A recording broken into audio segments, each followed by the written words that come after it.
Hi friends, welcome to booster of life channel. நம்ம இன்றைக்கி என்ன பார்க்க போகிறோன்னா, நல்ல டேஸ்டியான ஹெல்த்தியான எல்லாருமே ரொம்ப விரும்பி சாப்பிடக்கூடிய பாசிப்பருப்பு லட்டு எப்படி வீட்டிலையே பண்ணுறதுன்னு பார்க்க போகிறோம். நான் ஒரு கப் பாசிப்பருப்பு எடுத்துகிட்டு அதை நல்லா லோ ஃப்ளேம்லேயே வச்சுட்டு பொன்னிறமாக வர வரைக்கும் வறுத்து எடுத்துக்கோங்க. முழுக்க லோ ஃப்ளேமில் தான் வச்சு பொன்னிறமாக வர வரைக்கும் வறுத்து எடுத்துக்கோங்க.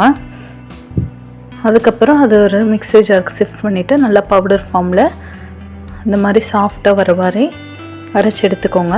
அதுக்கப்புறம் அதே கப்லேயும் ஒரு கப் சுகர் எடுத்துட்டேன்.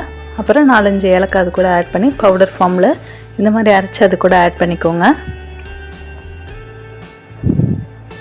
அப்புறம் ஒரு வானலில் ஒரு ஸ்பூன் நெய் எடுத்துகிட்டு நம்ம முந்திரி பருப்பை நெய்யில் நல்லா பொன்னிறமாக வர வரைக்கும் வறுத்து எடுத்து போட்டுக்கலாம்.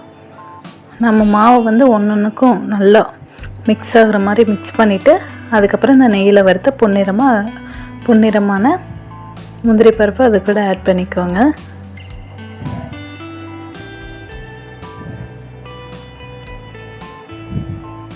அப்புறம் நெய்யை கொஞ்சம் உருக்கிட்டு தேவைக்கேற்ப நம்ம இந்த மாவில் நம்ம ஆட் பண்ணிக்கலாம். கொஞ்சம் மாவு தேவைக்கேற்ப நெய்யை உருக்கிட்டு இது கூட ஆட் பண்ணி நல்லா மிக்ஸ் பண்ணிக்கோங்க.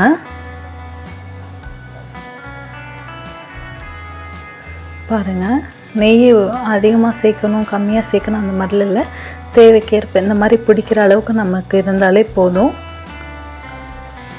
பாருங்கள், இப்போ நல்ல லட்டு மாதிரி ரெடி ஆயிடுச்சு. இது ரொம்ப ஹெல்த்தியான டிஷ்ஷு. எல்லாருமே செஞ்சு தந்தால் ரொம்ப லைக் பண்ணி சாப்பிடுவாங்க. குழந்தைங்கள்லாம் ரொம்ப லைக் பண்ணி சாப்பிடுவாங்க. உடம்புக்கு ஹெல்த்தியும் கூட. நீங்களும் வீட்டில் இதே மாதிரி லட்டு ட்ரை பண்ணி பாருங்கள். டேஸ்ட் ரொம்பவே நல்லாயிருக்கும். டேஸ்ட் எப்படி இருக்குன்னு கமெண்ட் பண்ணுங்கள். தேங்க்யூ ஃபார் வாட்சிங். Subscribe our channel.